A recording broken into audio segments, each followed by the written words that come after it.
Hey guys, this is an overview of the Unit 5 lesson modifications in Senior English, so English 12. This will be pretty short.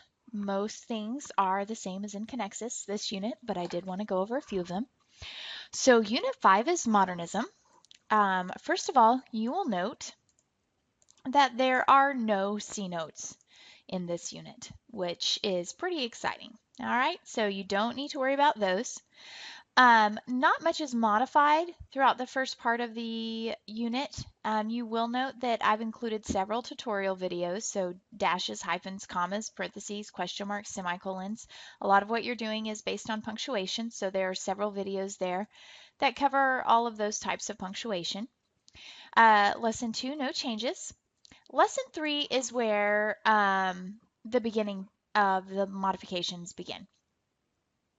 So in this lesson, you are submitting a thesis statement. Okay, so you are doing a literary criticism essay. In order to do this, you are picking a work that is categorized as a modernist work, and it needs to be British. And in a paper, you are going to interpret that piece of literature through the lens of a literary theory. Now, you can pick what literary theory you want to use. You have several choices: Marxism, psychoanalytic criticism, feminism, gender studies, post-colonial. I've given you several sites here to kind of get you started with that. So there's a video on literary theory. There's a website, Owl's website on literary criticism that talks about each of those types of literary criticisms that you can look at. And then I have a Prezi as well, and this perhaps could be the most helpful to you.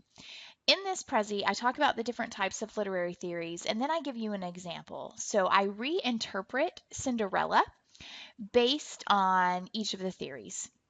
Okay, so that would give you kind of an insight of basically what you're supposed to do. So what I've done with Cinderella, you are doing with whichever work you pick. Okay, so in this lesson, you are submitting your thesis statement. Okay, and it's a working thesis statement, but that's what you need to do for this lesson. Lesson 4 is Virginia Woolf. The only change here is that you're doing a discussion board. So of course you'll click that. Click the discussion. Okay, so here is the link. Here is the link for this discussion board. So here you can follow the instructions. You are posting your thesis statements and questions.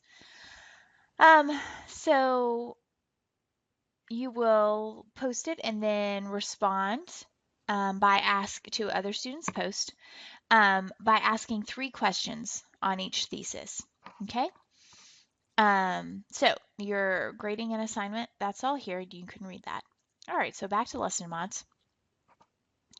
Lesson 5 is the same. Lesson 6 is your draft. So in lesson 3, you have submitted your thesis. You've posted it and commented on them on the discussion board in lesson 4. So in lesson 6, you submit your draft. And I've given you instructions for what each paragraph needs to look like in your draft. So you have an intro, 2 body paragraphs, and a conclusion, and very specific things that you're supposed to have in each one. So the introduction, you're going to summarize your work, just like here's what happens. This is what this is about. And then end your thesis. That gives your new meaning. Your first body paragraph is a point-by-point analysis that explains how your new meaning is valid. In other words, you're proving that. You need to cite textual evidence. You'll have a lot of quotations in this paragraph. So you're basically saying, here's why I think this is what this story is really about based on my literary theory. And then you prove that. For the second body paragraph, you are going to explain any possible problems with your argument. Okay. However, if you look at it this way, it might not hold water, or this might be a potential problem with my argument. And then in your conclusion, you'll explain in your honest opinion whether you believe your own theory and interpretation has merit. Okay. Even though there are some problems, I really believe this is what my story is about, or nah, I think it's just about the literal meaning, or however you want to go with it, but then you need to explain yourself. All right, so that's what you're going to turn in for your draft. Lesson 7 is the same. Lesson 8 has been skipped. Lesson 9 is a discussion board post, which has been moved to our Google site. It's over the 3 war poets, Owen, Brooke, and Sassoon. There are no questions to answer here. You may post on whatever you wish related to those three poets. Um, so you may post whatever you want, but in total, original post or responses, you need to have a total of 5 posts. Okay. And there are some requirements, so look at that. And then everything is the same, some skipped lessons, but then you go to your test.